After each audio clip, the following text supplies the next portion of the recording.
Welcome to SDV news. ముందుగా headlines చూద్దాం. Suryalanka beach ను ఏరియల్ వ్యూ ద్వారా పరిశీలించిన ముఖ్యమంత్రి చంద్రబాబు. పర్యాటక ప్రాంతంగా తీర్చిదిద్దేందుకు స్వదేశీ దర్శన్ 2.0 కింద 97 కోట్లను కేంద్రం విడుదల.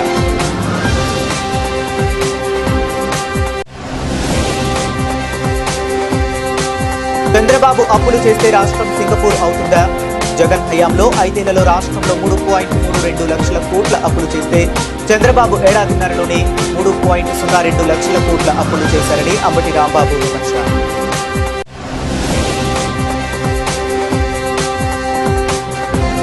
అమరావతి రాజధాని ప్రాంతాన్ని ఫ్రీ జోన్ గా ప్రకటించాలి. సిబిఐ జాతీయ కార్యదర్శి కె రామకృష్ణ రాష్ట్ర ప్రభుత్వానికి డిమాండ్.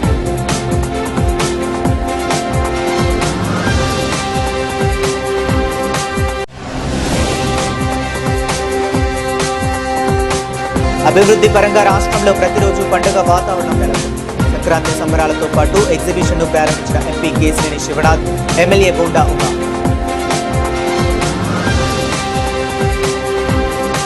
ఇక డీటెయిల్స్ చూస్తే ముఖ్యమంత్రి చంద్రబాబు నాయుడు, మంత్రి నారా లోకేష్ గారు సూర్యలంక బీచ్ ను ఏరియల్ వ్యూ ద్వారా పరిశీలించారు.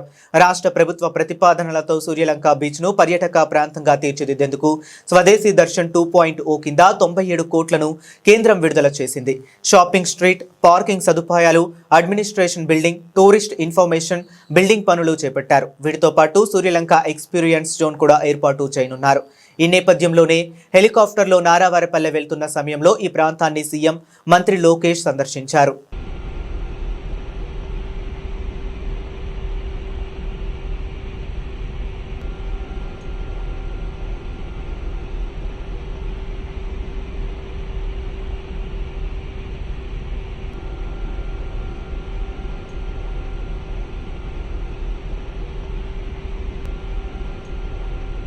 అభివృద్ధి పరంగా రాష్ట్రంలో ప్రతిరోజు పండుగ వాతావరణం నెలకొందని ఎంపీ కేశినేని శివనాథ్, ప్రభుత్వ విప్ ఎమ్మెల్యే బోండా ఉమామహేశ్వరరావు అన్నారు. విజయవాడ రామవరప్పాడు బ్రిడ్జ్ దగ్గర గల అబిడ్స్ స్కూల్ ప్రక్కన కండ్రిగా రోడ్లో సోమవారం ఏర్పాటు చేసిన సంక్రాంతి సంబరాలతో పాటు ఎగ్జిబిషన్ను ఎంపీ కేశినేని శివనాథ్, ప్రభుత్వ విప్ ఎమ్మెల్యే బోండా ఉమామహేశ్వరరావు ప్రారంభించారు. సిరి ఈవెంట్స్ ఆధ్వర్యంలో నిర్వహించిన సంక్రాంతి సంబరాలకు ముఖ్య అతిథులుగా ఎంపీ కేశినేని శివనాథ్, ప్రభుత్వ విప్ ఎమ్మెల్యే బోండా ఉమామహేశ్వరరావు, ఆయన సతీమణి బోండా సుజాత, కుమారుడు బోండా సిద్ధార్థ హాజరయ్యారు. సంబరాల్లో భాగంగా నిర్వహించిన సంక్రాంతి ముగ్గుల పోటీలు, కూచిపూడి నృత్య ప్రదర్శన పోటీల్లో గెలిచిన విజేతలకు ఎంపీ కేశినేని శివనాథ్, ఎమ్మెల్యే బోండా ఉమామహేశ్వరరావు బహుమతులు అందజేశారు. ముగ్గుల పోటీలో పాల్గొన్న దివ్యాంగురాలను ప్రత్యేకంగా అభినందించి నగదు బహుమతి అందజేశారు. అలాగే ఎంపీ కేశినేని చిన్ని, ఎమ్మెల్యే బోండా ఉమా భోగి మంటలను వెలిగించి ప్రజలకు సంక్రాంతి శుభాకాంక్షలు తెలిపారు. ఎంపీ కేశినేని శివనాథ్ మాట్లాడుతూ గత 5 ఏళ్లలో రాష్ట్ర ప్రజలు నిరాశ, నిస్పృహలతో ఏ పండుగ సంతోషంగా జరుపుకోలేదు. ఎన్డీఏ కూటమి ప్రభుత్వ పాలనలో రాష్ట్ర ప్రజలందరూ సంక్రాంతి పండుగను చాలా ఆనందంగా జరుపుకుంటున్నారు. సీఎం చంద్రబాబు నాయుడు నాయకత్వంలో అభివృద్ధి పరంగా రాష్ట్రంలో ప్రతిరోజు పండుగ వాతావరణం నెలకొని ఉంటుందని విజయవాడ ఎంపీ కేశినేని శివనాథ్ అన్నారు. ఎమ్మెల్యే బోండా ఉమామహేశ్వరరావు మాట్లాడుతూ గత ప్రభుత్వంలో కనిపించని సంక్రాంతి శోభ ఎన్డీఏ కూటమి ప్రభుత్వంలో రాష్ట్ర వ్యాప్తంగా ప్రజలందరిలో కనిపిస్తుందన్నారు. గ్రామీణ ప్రాంతాలతో పాటు పట్టణ ప్రాంతాల్లో కూడా సంక్రాంతి శోభ వెల్లువిరుస్తుందన్నారు.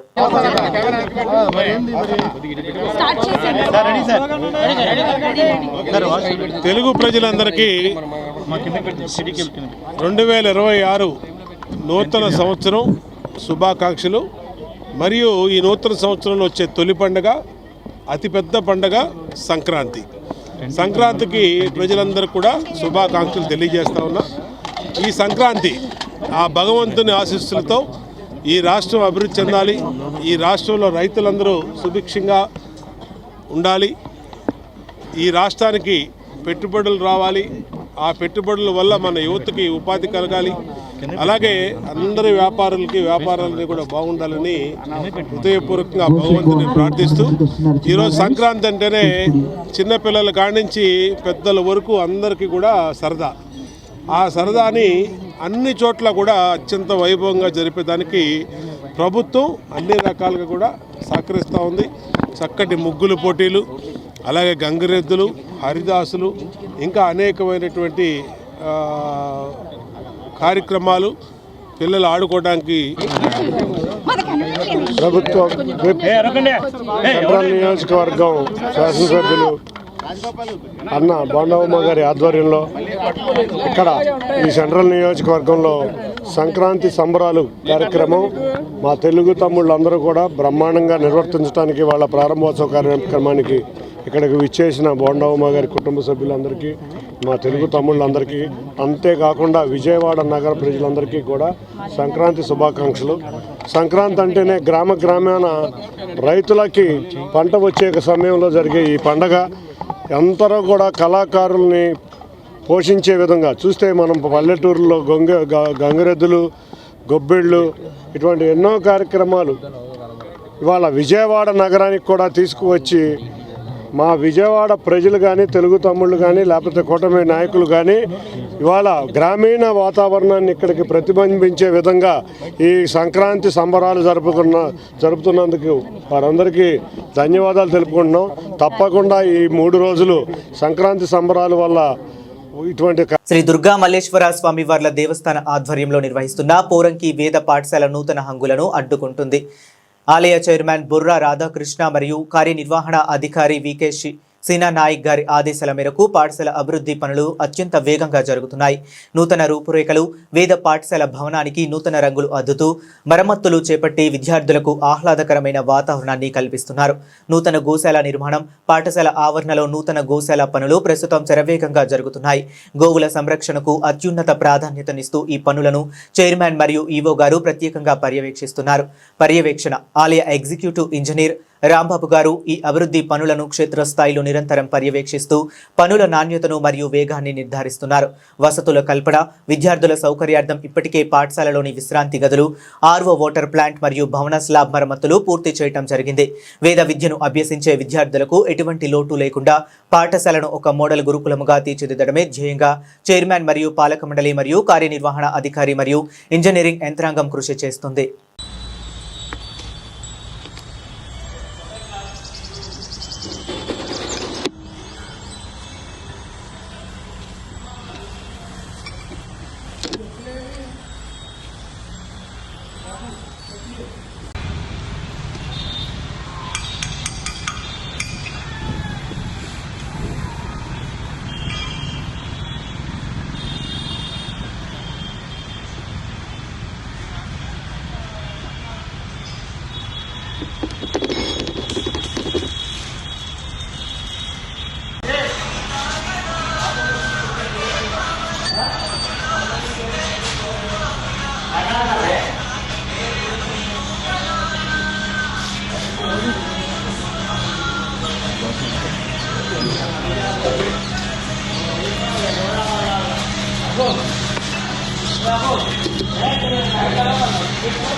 జగన్ హయాంలో 5 ఏళ్లలో రాష్ట్రంలో 3.32 లక్షల కోట్లు అప్పులు చేస్తే చంద్రబాబు ఏడాదిన్నరలోనే 3.02 లక్షల కోట్లు అప్పు చేశారని అంబటి రాంబాబు విమర్శించారు.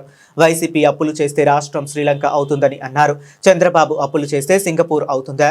జగన్ చేసిన అప్పుల్లో 90% సిబిఎన్ ఏడాదిన్నరలోనే చేశారు. ఎన్నికల హామీలు ఇప్పటి వరకు పూర్తి స్థాయిలో అమలు చేయలేదు అని అంబటి ఫైర్ అయ్యారు. మొత్తం ఉన్నతాధికారుల సమావేశంలో ఎక్కడా కనిపించలేదు అంత సుదీర్ఘంగా జరిగినప్పటికీ కూడా వారు దానిలో చాలా గొప్పలు చెప్పుకునేటటువంటి ప్రయత్నం చేశారు.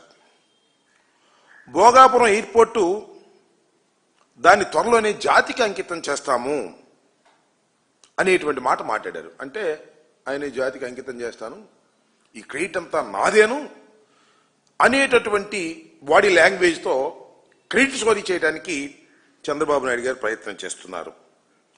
అసలు భోగాపురం ఎయిర్పోర్టు ఏం జరిగిందనేది ఇక్కడ 2 మాటలు చెప్పాలి. చంద్రబాబు నాయుడు గారు భోగాపురం ఎయిర్పోర్టుకి 15,000 ఎకరాలు కావాలన్నాడు భూదోపిడీ చేయడానికి. 15,000 ఎకరాలు, 1000 కాదు, 2,000 కాదు, 3,000 కాదు, 5,000 కాదు, 15,000 ఎకరాలు కావాలంటే ప్రజలు తిరగబడ్డారు, ఉద్యమాలు చేయటం మొదలెట్టారు. 5,000 చాలన్నాడు, మన తర్వాత తగ్గొచ్చి మేము వారితో గొంతు కలిపాం. వైఎస్ఆర్ కాంగ్రెస్ పార్టీ అప్పుడు అవసరం లేదంతా అని చెప్పి మళ్ళా వైఎస్ఆర్ కాంగ్రెస్ పార్టీ అధికారంలోకి వచ్చిన తర్వాత దాన్ని కుదించి దాన్ని తక్కువ భూమితో అక్కడ ఏరో సిటీతో కూడా కలిపి 2703 ఎకరాలతో ఓ బ్రహ్మాండమైన ఇంటర్నేషనల్ ఎయిర్పోర్ట్ నిర్మించాలనేది వైఎస్ఆర్ కాంగ్రెస్ పార్టీ తలపెట్టింది. తలపెట్టడమే కాదు, కరోనా సమయంలో కరోనా ఉన్నప్పటికీ కూడా 2023 మే 3వ తారీఖున భూమి పూజ చేయడం జరిగింది. జగన్మోహన్ రెడ్డి గారిని మనవి చేస్తున్నాం. దీన్ని తానే చేశానంటాడు, ఆ క్రెడిట్ అంతా తాందేనంటాడు. ఆయన పత్రికలు రాస్తూ ఉంటాయి, ఆయన టీవీలు చెబుతూ ఉంటాయి. అమాయక జనం నిజం అనుకుంటారనేటువంటి ఆలోచనలో చంద్రబాబు నాయుడు గారు ఉన్నారు. ఇలా క్రెడిట్ చోరీ చేయడానికి ఆయన ప్రయత్నం చేస్తున్నారు. అంతేకాదు, జగన్మోహన్ రెడ్డి గారి టైంలో కోర్టుల్లో ఉన్న 130 కేసులు పరిష్కరించాం. ఈ భోగాపురం ఎయిర్పోర్టుకు సంబంధించినటువంటి కేసులు అడ్డంకిగా ఉంటే వాటిని పరిష్కరించేటువంటి ప్రయత్నం చేశాం. 3 గ్రామాల్లో 400 కుటుంబాలను తరలించి 960 కోట్ల భూసేకరణ జరిపాం. ఇదంతా కూడా జగన్మోహన్ రెడ్డి గారి టైంలో జరిగిందనే విషయాన్ని ఇక్కడ మీకు నేను ప్రస్తావన చేస్తున్నా. అంతేకాదు, విశాఖపట్నం నుంచి భోగాపురం ఎయిర్పోర్టుకు వెళ్ళడానికి 77 మీటర్ల వెడల్పుతో కనెక్టివిటీ రోడ్డుపై ప్రణాళిక సిద్ధం చేశాం. అప్పుడు ఆ శాఖ కేంద్రంలో మంత్రిగా ఉన్నటువంటి గడ్కరీ గారి చేత ఒప్పించాం. ఆ ఒప్పించినటువంటి విషయాన్ని మొన్న జగన్మోహన్ రెడ్డి గారు మీడియా సమావేశంలో వీడియోలో కూడా వివరంగా వివరించినటువంటి విషయాన్ని కూడా మీకు గుర్తు చేస్తున్నా. భోగాపురం ఎయిర్పోర్టు తానే కట్టినట్టు, తానే ప్రారంభిస్తున్నట్టు, తానే జాతికి అంకితం చేస్తున్నట్టు చెప్పి క్రెడిట్ చోరీ చేసేటటువంటి ప్రయత్నం చంద్రబాబు నాయుడు గారు చేస్తున్నారు. ఇది అలవాటు ఆయనకి, కానీ ప్రజలు అర్థం చేసుకోవాలని కూడా ఈ సందర్భంగా నేను చెబుతున్నా. మొత్తం క్రెడిట్ అంతా ఆయనకి దక్కుతుందనేటువంటి ఆలోచన చేస్తున్నాడు. ఇది కరెక్ట్ కాదని కూడా ఈ సందర్భంగా నేను చెప్పదలుచుకున్నా. ఇకపోతే విశాఖ స్టీల్ ప్లాంట్, దీన్ని కూడా హెచ్ఓడి మీటింగ్లో మాట్లాడాడు చంద్రబాబు నాయుడు గారు. ఏమంటాడు? 12,000 కోట్ల సాయంతో విశాఖ ఎయిర్పోర్ట్ని కాపాడుకున్నాం అంటున్నాడు. తెలుగు సాంప్రదాయాలను, తెలుగు సంస్కృతిని నేటి యువతకు తెలియజేసే విధంగా మహిళలు ధైర్యంతో ముందుకు వచ్చి సంక్రాంతి పండుగను పురస్కరించుకుని ముగ్గుల పోటీలలో పాల్గొని వారి ప్రతిభను చాటుకోవటం ఎంతో ఆనందంగా ఉందని సెంట్రల్ నియోజకవర్గ శాసనసభ్యులు బోండా ఉమామహేశ్వరరావు సతీమణి బోండా సుజాత చెప్పారు. సంక్రాంతి పండుగను పురస్కరించుకుని అమ్మవారి కటాక్షంతో మహిళలు సంతోషంగా ఉండాలని ఆకాంక్షించారు. సంక్రాంతి పండుగను పురస్కరించుకుని సెంట్రల్ నియోజకవర్గంలోని సత్యనారాయణపురం కేకే సర్వీస్ ఈ సేవ ప్రొప్రైటర్ KST కుమార్ ఆధ్వర్యంలో ప్రభుత్వ సంగీత కళాశాలలో ముగ్గుల పోటీలు నిర్వహించారు. ఈ ముగ్గుల పోటీలకు మహిళలు పెద్ద ఎత్తున తరలివచ్చి వారి ప్రతిభను చాటుకున్నారు. అద్భుతమైన ముగ్గులు వేసి ప్రతి ఒక్కరిని ఆకట్టుకునే విధంగా రంగవల్లికలు తీర్చిదిద్దారు. ముగ్గుల పోటీల్లో పాల్గొన్న మహిళలకు సెంట్రల్ నియోజకవర్గ శాసనసభ్యులు బోండా ఉమామహేశ్వరరావు సతీమణి బోండా సుజాత అందించారు. సంక్రాంతి పండుగ సందర్భంగా ఎమ్మెల్యే మహిళలకు చీర, జాకెట్టు అందించారు. ఈ సందర్భంగా ఆమె మాట్లాడుతూ నియోజకవర్గంలో ప్రజలందరూ సంతోషంగా సంక్రాంతి పండుగను జరుపుకోవాలని కోరారు. సంబరాల్లో భాగంగా విజయవాడ మహానగర ప్రజలకి విజయవాడ ఎగ్జిబిషన్ ట్రేడ్ ఆధ్వర్యంలోని ఎవరైతే దాని నిర్వాహకులు ఉన్నారో కార్తీక్ గారు, శ్రీనివాస్ గారు ఆధ్వర్యంలో ఒక అద్భుతమైన ఏదైతే అయోధ్యలోని రామాలయం ప్రీతమ ప్రధాని నరేంద్ర మోడీ గారి నాయకత్వంలో నిర్మించి దేశవ్యాప్తంగా కోట్లాది మంది ప్రజలు ఆ యొక్క దేవాలయాన్ని సందర్శన చేస్తున్న నేపథ్యంలో అదే తరహాలోని దాన్ని తలపించేలా విజయవాడ మహానగరంలోని బబ్బూరి గ్రౌండ్స్లో ఈ యొక్క అయోధ్య రామాలయ సెట్ని వేయడం చాలా ఆనందదాయకమైనటువంటి విషయం. అంతేకాకుండా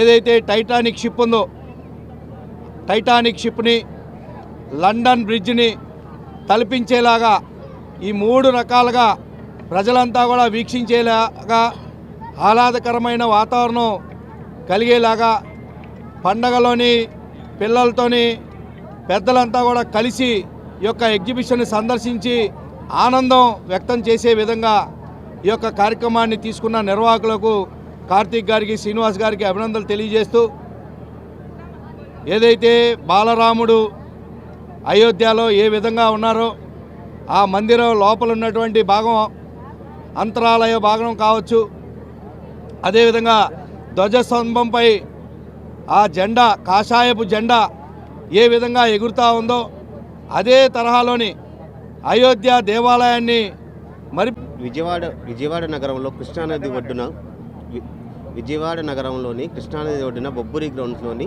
ఈ అయోధ్య రామ మందిరం మేము 60 రోజులకు శ్రమించి 100 మంది వర్కర్లతో నిర్మించడం జరిగింది. ఇది కేవలం మేము డబ్బుల కోసం చేసింది కాదండి, ప్రజలకి అయోధ్య రామ మందిరం నమూనాను చూపిస్తానికి చేసింది. దాన్ని దయచేసి అందరూ సద్వినియోగం చేసుకోవాల్సిందిగా కోరుతున్నాం. విజయవాడ మహానగరం కూటమి ప్రభుత్వం ఏర్పడిన తర్వాత ఆధ్యాత్మిక శోభని సంతరించుకుందనటానికి ఎటువంటి అతిశయోక్తి లేదు. మీరు చూసినట్లయితే మనందరి ముఖ్యమంత్రి నారా చంద్రబాబు నాయుడు గారి నేతృత్వంలో కూటమి ప్రభుత్వంలో ఏదైతే హిందువుల మనోభావాలకు తగ్గట్టుగా అన్ని పండగలు అన్ని కార్యక్రమాలు నిర్విఘ్నంగా బేషరత్తుగా జరుగుతున్న విషయం మీ అందరికీ తెలిసిందే. మరి మొన్న వినాయక చవితికి అతిపెద్ద వినాయకుడిని పెట్టడం కానీ, కనకదుర్గ అమ్మవారి దసరా నవరాత్రులకి ఇటుపక్క విజయవాడ ఉత్సవం చేయటం, అటుపక్క కనకదుర్గ అమ్మవారి నవరాత్రులు రెండు కూడా అంగరంగ వైభవంగా ఒక దేశం మొత్తం కూడా ఉపరాష్ట్రపతి లాంటి వ్యక్తి ఈ ప్రాంతానికి వచ్చి ఈ కార్యక్రమాన్ని ప్రారంభించడం కానీ, దీపావళి రోజు ముఖ్యమంత్రి గారు కుటుంబ సమేతంగా ఇక్కడే దీపావళి వేడుకలు చేసుకోవటం కానీ, అదేవిధంగా నిన్న మనం చూసినట్టయితే దసరా సంక్రాంతి ఉత్సవాలను ప్రారంభిస్తూ నిన్న ఆవకాయ ఉత్సవాలు 2 రోజులు జరగటం, మరి ఈరోజు ఇక్కడ ఏదైతే పెద్ద రాముల వారు మనందరం కూడా జై శ్రీరామ్ అని తలవంది ఏ రోజు కూడా ఉండదు. అటువంటి అయోధ్య రాముల వారి రూపాన్ని మనందరికీ చూపించాలని ఇక్కడ కార్తీక శ్రీనివాస్ గారు ఇక్కడ ఒక పెద్ద సెట్ వేసి ఈ ఎగ్జిబిషన్ని ప్రారంభించడం విజయవాడ నగర ప్రజల యొక్క అదృష్టం. రాబోయే రోజుల్లో మరింత ఆహ్లాదకరంగా, మరింత పర్యాటక అభివృద్ధి చెందే విధంగా, మరింత ఆధ్యాత్మిక శోభని సంతరించుకునే విధంగా కార్యక్రమాలన్నీ కూడా ముందు ఉంటాయని, మరి గత ప్రభుత్వం కనుక మనం చూసినట్టయితే ఈ బెజవాడలో ఎటువంటి ఏమీ లేదు. మరి ఇక్కడే ఒక మంత్రి గారు ఉన్నా కూడా ఎక్కడ ఆధ్యాత్మిక కార్యక్రమాలు ఎక్కడ ఊసు కూడా కనబడే కావు. ఎప్పుడు రాజకీయ విమర్శలకి తావే తప్ప పనికి ప్రజలకి. అమరావతి రాజధాని ప్రాంతాన్ని ఫ్రీ జోన్గా ప్రకటించాలని సిపిఐ జాతీయ కార్యదర్శి కె రామకృష్ణ రాష్ట్ర ప్రభుత్వానికి డిమాండ్ చేశారు. ఈ మేరకు రామకృష్ణ మీడియాకు ఒక ప్రకటన విడుదల చేశారు. అమరావతి రాజధాని ప్రాంతాన్ని ఫ్రీ జోన్గా ప్రకటించడం ద్వారా రాష్ట్రంలోని అన్ని ప్రాంతాల వారికి ఉద్యోగ ఉపాధి అవకాశాలు కలిగేలా చూడాల్సిన అవసరం ఉంది. అమరావతి అంశాన్ని అటు అధికార పార్టీ ఇటు ప్రతిపక్ష పార్టీలు రెండూ కూడా వివాదాస్పదం చేయడం దురదృష్టకరమన్నారు. గతంలో 5 ఏళ్ల పాటు రాష్ట్ర ముఖ్యమంత్రిగా పనిచేసిన వైఎస్ జగన్మోహన్ రెడ్డి 3 రాజధానుల పేరుతో అమరావతి రాజధాని నిర్మాణాన్ని నిర్లక్ష్యం చేశారన్నారు. జగన్మోహన్ రెడ్డి ఇప్పుడు ప్రతిపక్ష నాయకుడిగా ఉన్నప్పటికీ మళ్లీ అమరావతిపై వివాదాస్పదంగా వ్యవహరిస్తున్నారని, ఇది సరికాదని రాష్ట్ర ప్రజలు, రాష్ట్రంలోని అన్ని రాజకీయ పార్టీలు అమరావతిని రాజధానిగా ఆమోదించిన తరువాత కూడా మళ్లీ జగన్మోహన్ రెడ్డి వివాదాస్పద రీతిలో వ్యాఖ్యలు చేయడం తగదన్నారు. అమరావతి రాజధాని ప్రాంతాన్ని ఫ్రీ జోన్గా ప్రకటించడం ద్వారా రాష్ట్రంలో అన్ని ప్రాంతాల వారికి కూడా అందులో ఉద్యోగ ఉపాధి అవకాశాలు ఉండేటట్లు చూడాలని సిపిఐ తరఫున డిమాండ్ చేస్తూ ఉన్నాం. దురదృష్టవశాత్తు ఇటీవల కాలంలో మరోమారు అటు అధికార పార్టీ ఇటు ప్రధాన ప్రతిపక్ష పార్టీ రెండు కూడా అమరావతి అంశాన్ని వివాదాస్పదం చేస్తూ ఉన్నాయి. ముఖ్యమంత్రిగా పనిచేసిన 5 ఏళ్ల పాటు జగన్మోహన్ రెడ్డి గారు ఈ అమరావతి రాజధాని విషయంలో ఆయన వివాదాస్పదం చేశారు. తర్వాత ఇప్పుడు ప్రతిపక్ష నాయకుడిగా మళ్ళీ వివాదాస్పద వ్యాఖ్యలు చేయడం సరైంది కాదు. ఎందుకంటే రాష్ట్ర ప్రజలు, రాష్ట్రంలో ఉన్న అన్ని రాజకీయ పార్టీలు అమరావతిని రాజధానిగా ఆమోదించిన తరువాత మళ్ళీ జగన్మోహన్ రెడ్డి గారు ఈ రకంగా మాట్లాడడం మాత్రం సరైంది కాదు. అదేవిధంగా రాష్ట్ర ప్రభుత్వము ఇవాళ అమరావతికి రైతులు ఎవరైతే భూములు ఇచ్చారో వాళ్ళకి మీరు ఇప్పటివరకు ప్లాట్ సరిగా ఇవ్వాలి. పైగా మళ్ళీ మరోమారు మీరు భూసేకరణ చేపడతామని చెప్తా ఉన్నారు. మీరు ఒకవేళ చేసేది ఏదైనా ఉంటే దాన్ని ట్రాన్స్పరెంట్గా అన్ని విషయాలు వివరించి చేయాలి తప్ప మీరు ఆ పని చేయడంలే. ముఖ్యమంత్రి గారు, మంత్రి గారు మరికొంతమంది అక్కడే స్థలాలు తీసుకొని వాళ్ళ ఇల్లు నిర్మాణం చేసుకుంటా ఉంటే ఎవరైతే భూములు ఇచ్చారో భూములు ఇచ్చిన రైతులు మాత్రం వాళ్ళ స్థలాల్లో వాళ్ళు కట్టుకోవడానికి మీరు అనుమతించడంలే. వాళ్ళకి అసలు ప్లాట్లే సరిగా ఇవ్వలేకపోతూ ఉన్నారు. దాదాపు 11 సంవత్సరాల తర్వాత, పోనీ రాజధాని ప్రారంభమైన 10 ఏళ్ల తర్వాత కూడా మీరు ఈ పని చేయలేకపోతా ఉన్నారంటే ఇది క్షంతవ్యం కాదు. ఖచ్చితంగా ఈ వివాదాలకంతా కూడా ఫుల్ స్టాప్ పెట్టాలి. అమరావతి రాజధానిగా కొనసాగించాలి.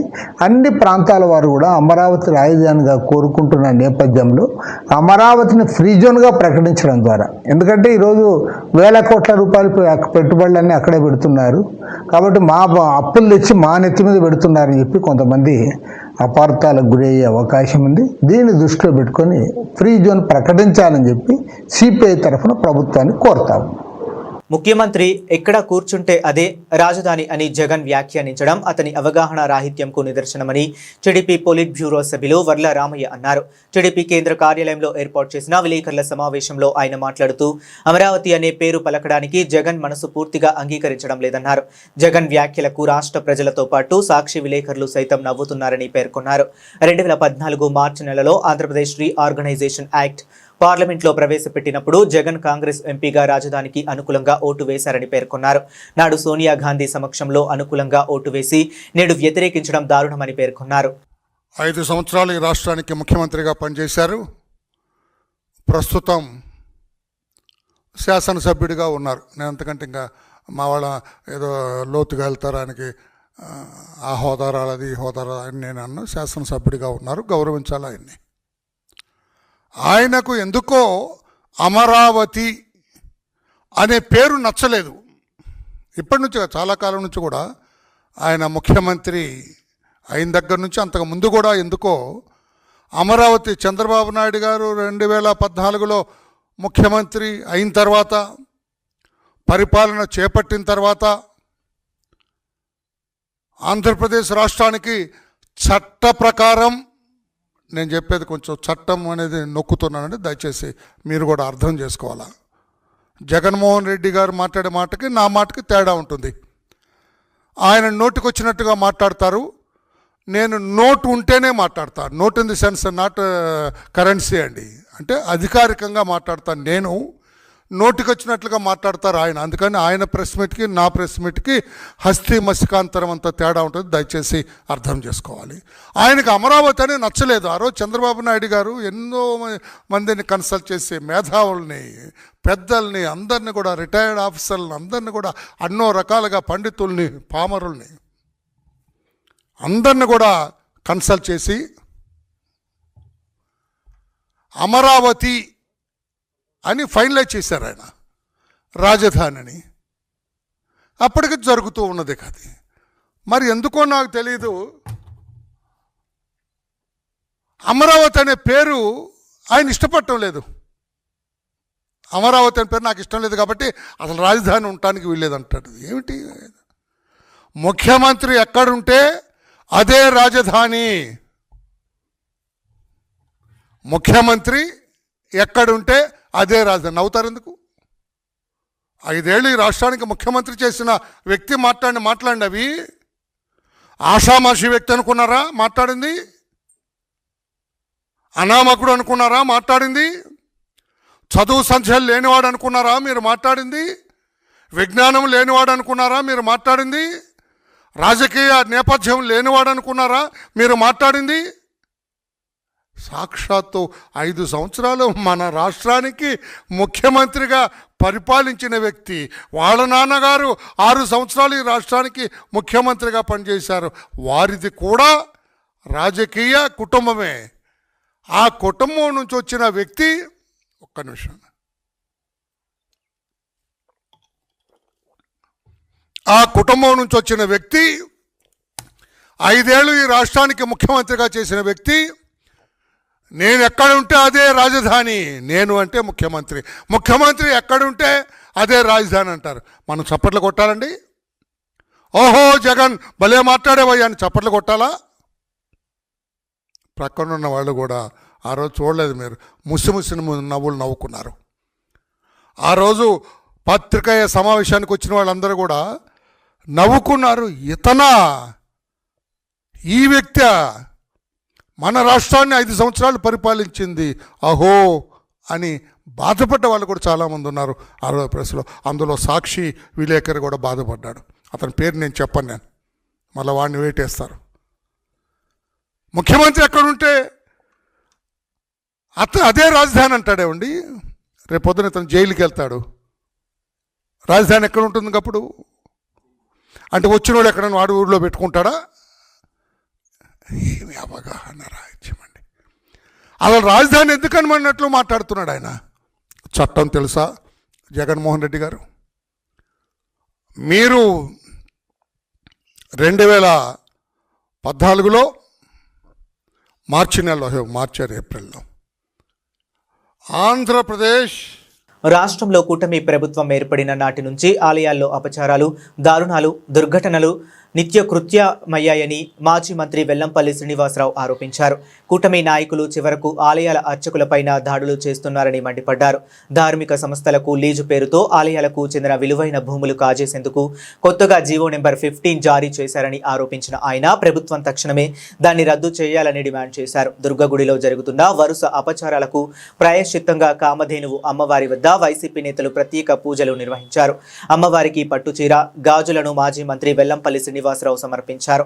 ఈ సందర్భంగా ఆయన మాట్లాడుతూ దుర్గగుడిలో జరుగుతున్న అపచారాలకు ఇకనైనా ఫుల్ స్టాప్ పెట్టేలా చూడాలని, ఆ దిశలో ప్రభుత్వం చిత్తశుద్ధితో పనిచేయాలని, ముఖ్యంగా భక్తులకు నాణ్యమైన అన్నప్రసాదం అందించాలని కోరారు. అమ్మవారికి ప్యాకెట్ పాలతో అభిషేకాలను తీవ్రంగా తప్పు పట్టిన ఆయన తక్షణం గోశాలను కానూరు నుంచి కొండ మీదకు తరలించాలని స్పష్టం చేశారు. లేని పక్షంలో భక్తులతో కలిసి ఉద్యమిస్తామని హెచ్చరించారు. తనకు తాను సనాతన హిందూవాదిగా ప్రకటించుకున్న డిప్యూటీ సీఎం పవన్ కళ్యాణ్ ఇకనైనా స్పందించాలన్నారు.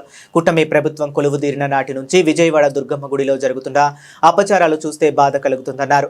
ఎంతో పేరు ప్రఖ్యాతులు, మహిమగల దుర్గమ్మ వారి ఆలయాన్ని కూటమి నాయకులు అపఖ్యాతి పాలు చేస్తున్నారని దుయ్యబట్టారు. ఆలయ అధికారులు, నాయకులు నిర్లక్ష్యం కారణంగా అమ్మవారి ప్రతిష్టను మసకబార్చేలా నిత్యం ఏదో ఒక అపచారం ఆలయాన్ని చుట్టుముడుతుందన్నారు. వరుసగా జరుగుతున్న అపచారాలతో అమ్మవారి భక్తులు తీవ్రమైన మానసిక క్షోభను అనుభవిస్తున్నారు. అమ్మవారి మాల ధరించి ఎంతో దూరం నుంచి భక్తులు వస్తే శాస్త్రాలకు విరుద్ధంగా ఆలయ ఈవో, చైర్మన్ ఆ ఇరుముడులు విప్పి భక్తులను అవమానించారని చెప్పారు. చూసుకుంటే కనుక స్వయంగా ఈవో అండ్ చైర్మనే ఇరుముళ్ళు ఇప్పే పరిస్థితి. చైర్మన్ ఈవోనే భవానీ యొక్క ఇరుముళ్ళు ఉన్నాయి కదా, అవి ఇరుముళ్ళు వాళ్ళే విప్పే పరిస్థితి. గతంలో ఇరుముళ్ళన్నీ కూడా అర్చకులు, ప్రధాన అర్చకులు గురు భవానీలో విప్పేవాళ్ళు. ఆ శాస్త్రాలన్నీ మారిపోయి ఇదిగోండి ఈవో గారు చేపెడుతున్నారు, లోపల చైర్మన్ గారు చేపెడుతున్నారు ఇరుముడు బంధాల్లో. వీళ్ళు ఏమన్నా భవానీ దీక్ష చేపట్టారా? చేపట్టలేదు. ఈయన ఒక అధికారి, ఇతను ఒక చైర్మన్. అంటే ఆ రెండు హోదాలు ఉంటే ఏదైనా చేసే ఇచ్చా? చూడండి, ఇద్దరు కూడా ఇరుముళ్ళు చేతులు పెడుతున్నారు. వీళ్ళ మీద ఎక్కడ కూడా కనీసం ఎంక్వైరీ చేసిన పరిస్థితి లేదు. మళ్ళీ పైపెచ్చు దీన్ని సమర్థిస్తూ దుర్గగుడి అధికారుల చేత మళ్ళీ దీన్ని క్లారిఫికేషన్ ఇప్పించాడు. ఇందులో ఏమన్నా క్లారిఫికేషన్ క్లియర్గా ఇరుముల్లో చేతులు అనేది 41 రోజులు దీక్షలో ఉండి భవానీలు వచ్చి చాలా గిరి ప్రదక్షిణ చేసి హోమగుండంలో నెయ్యిని సమర్పించుకొని కొబ్బరి చెప్పే హోమగుండంలో వేసి ఇరుముడి విప్పాల్సిన పరిస్థితి. కానీ ఇది అధికారులను, పాలక మండలి ఈ యొక్క అపచారానికి మద్దతు పలుకుతూ వాళ్ళే చేస్తుంటే అసలుకి వైదిక ధర్మం ఏమైపోతుందో మాకు అర్థం కాని పరిస్థితి. అదేవిధంగా డిసెంబర్ 27వ తారీఖు నాడు 3 గంటలు సుమారు అమ్మవారి గుడిని చీకట్లో ఉంచారు. అంటే చీకట్లో అంటే కరెంటు తీసేశారు. అడిగితే విద్యుత్ శాఖ ఏమో మా బకాయి ఉన్నాయని చెప్పి విద్యుత్ శాఖ చెప్పడం, అధికారులేమో మేము కట్టాల్సిన పని లేదు, మాకు వాళ్ళకి లావాదేవీలు. రెండు ఒకటే ప్రభుత్వం కాదా? రెండింటికి ముఖ్యమంత్రి చంద్రబాబు నాయుడు గారు కాదా? ఉప ముఖ్యమంత్రి పవన్ కళ్యాణ్ గారే కదా? మరి వీళ్ళకి అమ్మవారి ఆలయాన్ని కరెంటు ఆఫ్ చేయమని చెప్తే చిన్న అధికారి మీద చర్యలు తీసుకొని ఏదో పక్కకు ట్రాన్స్ఫర్ చేసి వదిలేశారు. అదేవిధంగా జనవరి 9వ తారీఖు నాడు ఇవన్నీ కూడా మీడియాలో వచ్చినాయి. అమ్మవారికి అదే శ్రీచక్ర అర్చనలో పాలలో పురుగులు కనబడడం, దానికోసం శ్రీచక్ర అర్చనని ఒక అరగంట వాయిదా వేయడం. చర్యలు ఉన్నాయా? ఓన్లీ నోటీసులు పరిమితం అయిపోయారు. అదేవిధంగా ఎవరో షాప్ యజమాని పుట్టినరోజు అంటే కేక్ కటింగ్ కోసం కేక్ పట్టుకొచ్చారట. అదేవిధంగా కరెంటు మన ప్రసాదాల కౌంటర్ల దగ్గర కరెంటు షాక్ కొట్టడం. గత కొన్ని రోజులుగా కొండ మీద కొలువై ఉన్నటువంటి కనకదుర్గమ్మ అమ్మవారి దేవస్థానంలో జరుగుతున్నటువంటి పరిణామాల మీద ఎన్ని సంఘటనలు జరిగినా కూడా బాగా ఉండాలి, పదే పదే మనం మాట్లాడకూడదు అనే ఉద్దేశంతో మేము ఇంతకాలం పాటు మౌనం వహించాం. కానీ కూటమి ప్రభుత్వము, తెలుగుదేశం పార్టీ యొక్క పరిపాలన ఏ రకంగా అస్తవ్యస్తంగా ఉందో మనకి ఒక్క ఉదాహరణే అమ్మవారి దేవస్థానంలో జరుగుతున్నటువంటి సంఘటనలు. రాష్ట్రంలో అయితే ఇంకా చెప్పవసరలా.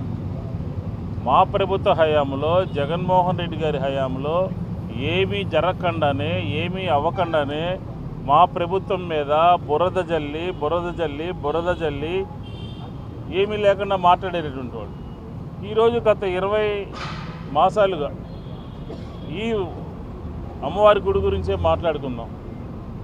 పవర్ కట్టు 3 గంటల పాటు ఒక ప్రధానమైనటువంటి దేవాలయంలో అందరి కోరికలు తీర్చేటటువంటి కొలువై ఉన్నటువంటి అమ్మవారి దేవాలయంలో పవర్ కట్ అయితే ఎందుకని రాష్ట్ర ప్రభుత్వము చర్చలు జరిపింది తప్ప దేవాదాయ శాఖతోనూ అలాగే విద్యుత్ శాఖతోనూ ఎందుకని చర్యలు చేపట్టలేదో ఈ కూటమి ప్రభుత్వం ప్రజలకి సమాధానం చెప్పాలి అని చెప్పని మేము కోరుతా ఉన్నాం. రెండో అంశం, అమ్మవారికి శ్రీచక్రార్చన జరుగుతున్నటువంటి తరుణంలో అమ్మవారికి గోశాల ఉంటే గతంలో తెలుగుదేశం ప్రభుత్వ హయాంలో ఈ గోశాల ఇక్కడ ఉంటే దీన్ని డిమాలిష్ చేసి ఇక్కడి నుంచి పోరంకి తరలించారు. పోరంకి తరలించడమే కాకుండా పైన ఒక 4 గోవుల్ని పెట్టారు. దసరా నవరాత్రుల సందర్భంగా తీసుకువెళ్ళినటువంటి వాళ్ళు ప్యాకెట్ పాలు కొని అమ్మవారికి శ్రీచక్రార్చన ఎందుకు చేస్తున్నారో భక్తులందరికీ కూడా సమాధానం చెప్పాలి అని చెప్పని అడుగుతా ఉన్నాం. ఎందుకని మీరు అశ్రద్ధ వహిస్తున్నారు? పరిపాలన లోపాలు, పరిపాలన చేతకాక అమ్మవారి విషయంలో ఈ రకమైనటువంటి కార్యక్రమాలు ఎలా తీసుకునేది? మీరు కరెంటు కడితే కట్ అయితే మాట్లాడరు, అమ్మవారికి శ్రీచక్రార్చన అరగంట పాటు గంట పాటు ఆపితే మాట్లాడరు. ఇందాక ఇరుముళ్ళ గురించి చెప్పారు. ఇలాగా అనేక సంఘటనలు జరుగుతున్నాయి. సక్రమంగా అమ్మవారి దేవస్థానంలో అన్నదానం కూడా జరగట్లేదు. దాని మీద మళ్ళీ మరొకసారి పూర్తి వివరాలు ప్రజలకు చెప్తాం. ఈ రకంగా ఎన్టీఆర్ జిల్లాలో పక్కనే కమిషనర్ కోతవేటు దూరంలో ఉంటాడు. ఏం చేస్తున్నాడండి ఎండోమెంట్స్ కమిషనర్? బాధ్యత లేదా? అసలు కమిషనర్గా ఉండటానికి, ఎండోమెంట్స్ కమిషనర్గా ఉండటానికి అర్హత ఉందా? మీకు నచ్చినటువంటి వాళ్ళు, మీకు కావలసినటువంటి వాళ్ళు, మీ చెప్పు జాతరలో ఉండేటటువంటి వాళ్ళు, వాళ్ళని తీసుకొచ్చి కమిషనర్గా మీరు పెడతారా? ఏం జరిగింది ఈ మధ్య ఎన్టీఆర్ జిల్లాలో? టీటీడీపై అసత్యాలు ప్రచారం చేస్తూ కోట్ల మంది హిందువుల మనోభావాల్ని వైకాపా అధినేత జగన్, ఆ పార్టీ నాయకులు దెబ్బతీస్తున్నారని మంత్రి కొలుసు పార్థసారథి ధ్వజమెత్తారు. మంగళగిరిలోని తెదేపా కేంద్ర కార్యాలయంలో ఆయన విలేకరులతో మాట్లాడుతూ వైకుంఠ ద్వార దర్శనాల్ని కూటమి ప్రభుత్వం సమర్థంగా నిర్వహించిందని, తిరుమలలో మద్యం సీసాలు దొరికాయనే విషయంలో పెద్ద కుట్ర ఉందని చెప్పారు. కొండ కింద పెద్ద ఎత్తున వీటిని కొని అక్కడకు చేర్చారు అని పేర్కొన్నారు. భద్రత కోసం కూటమి ప్రభుత్వం ఏర్పాటు చేయించిన వేల సంఖ్యలోని సీసీ కెమెరాలతో ఈ విషయం బయటపడిందని చెప్పారు. రాష్ట్రంలో పర్ క్యాపిటా ఇన్కమ్ని పెంచడానికి ఏమేమి చర్యలు తీసుకోవాలి, కలెక్టర్ల పనితీరుని, ప్రిన్సిపల్ సెక్రటరీస్ పనితీరుని, మంత్రుల పనితీరుని ఎప్పటికప్పుడు సమీక్షిస్తూ సూచనలు ఇస్తూ ఒక పక్క చంద్రబాబు నాయుడు గారు పరిపాలన చేస్తూ ఉంటే, ప్రజాస్వామ్యాన్ని కానీ ప్రజల తీర్పును కానీ గౌరవించలేని ఒక అప్రజాస్వామిక నాయకుడి నాయకత్వంలో పనిచేస్తున్న ప్రతిపక్షం ఏ విధంగా పనిచేస్తుందో కూడా ప్రజలు ఆలోచించాల్సిన అవసరం ఉందని చెప్పేసి నేను మనవి చేస్తున్నాను. మనకి సామెతలు ఊరినే పుట్టవని అంటారు. పెద్దలు చెప్పేవాళ్ళు, 100 ఎలుకల్ని తిన్న పిల్లి కాశీయాత్ర చేసింది, దెయ్యాలు వేదాలు వెల్లించాయి అని సామెతలు మనం వింటూ ఉంటాం తరచుగా. ఈరోజు వైసీపీ నాయకులు జగన్మోహన్ రెడ్డి గారు కానీ, సజ్జల రామకృష్ణారెడ్డి కానీ లేదా వాళ్ళ నాయకులు మాట్లాడే మాటలు వింటే ఆఖరికి కాశీ యాత్ర చేసిన పిల్లి, వేదాలు వల్లించిన దెయ్యాలు కూడా తలదించుకునే విధంగా మాట్లాడుతున్నారని చెప్పేసి నేను ఈ సందర్భంగా తెలియజేస్తా ఉన్నాను. వాళ్ళ ప్రెస్ మీట్లు చూస్తూ ఉంటే లేకపోతే వాళ్ళు మాట్లాడుతున్న మాటలు చూస్తూ ఉంటే తడుముకోకుండా అబద్ధాలు ఎలా చెప్పాలి అని ఆలోచించే ముఠాకి వీరందరూ కూడా పెద్ద ఇన్స్పిరేషన్ లాగా కనపడుతున్నారని చెప్పేసి కూడా నేను మనవి చేస్తా ఉన్నాను. మనందరం కూడా ఇటువంటి అబద్ధాలు చెప్పే వాళ్ళని గోబెల్స్ ప్రచారం అని చెప్తా ఉండేవాళ్ళం. ఈ 18 నెలల కాలంలో గోబెల్స్ని మర్చిపోయి జగన్ బెల్స్ని గుర్తు చేసుకునే విధంగా మరి ఈ రాష్ట్రంలో ప్రతిపక్షం యొక్క పనితీరు ఉందని చెప్పేసి మనవి చేస్తాను. ఈ 18 నెలల కాలంలో ప్రజలు ఎదుర్కొంటున్న సమస్యల మీద పోరాటం చేయలేరు. అసెంబ్లీకి వచ్చి ప్రజాస్వామ్యాన్ని గౌరవించి అసెంబ్లీకి వచ్చి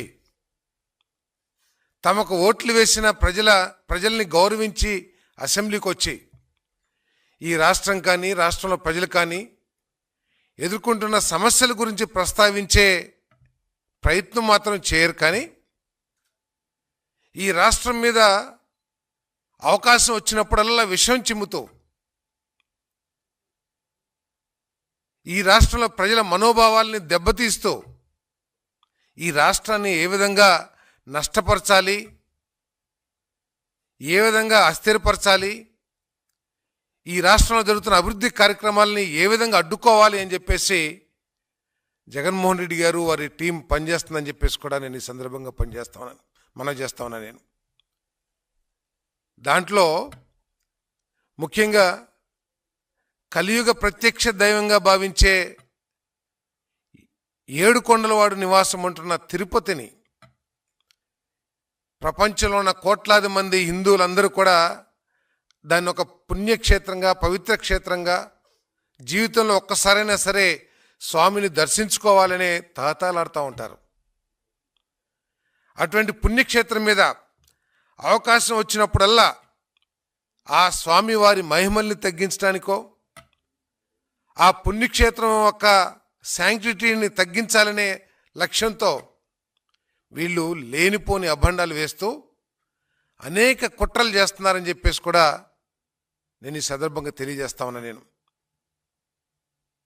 ప్రతి ఒక్కళ్ళు కూడా ఆలోచించాలి. అసలు వైఎస్ఆర్ కాంగ్రెస్ పార్టీ ఒక రాజకీయ పక్షంగా ఉండటానికి అర్హత ఉందా లేదా అని చెప్పేసి కూడా ఈ రాష్ట్ర బులెటిన్ ముగించే ముందు మరొకసారి హెడ్లైన్స్ చూద్దాం. సూర్యలంక బీచ్ ను ఏరియల్ వ్యూ ద్వారా పరిశీలించిన ముఖ్యమంత్రి చంద్రబాబు. పర్యాటక ప్రాంతంగా తీర్చిదిద్దేందుకు స్వదేశీ దర్శన్ 2.0 కింద 97 కోట్లను కేంద్రం విడుదల.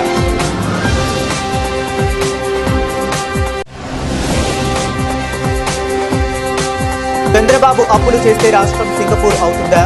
జగన్ హయాంలో 5 ఏళ్లలో రాష్ట్రంలో 3.32 లక్షల కోట్ల అప్పులు చేస్తే చంద్రబాబు ఏడాదిన్నరలోనే 3.02 లక్షల కోట్ల అప్పులు చేశారని అంబటి రాంబాబు విమర్శ.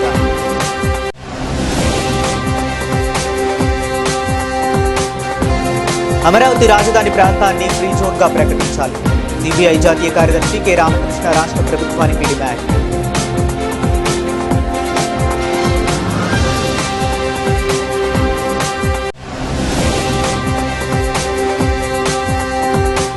అభివృద్ధి పరంగా రాష్ట్రంలో ప్రతిరోజు పండుగ వాతావరణం నెలకొంది. సంక్రాంతి సంబరాలతో పాటు ఎగ్జిబిషన్ను ప్రారంభించిన ఎంపీ కేసినేని శివనాథ్, ఎమ్మెల్యే బోండా ఉమా.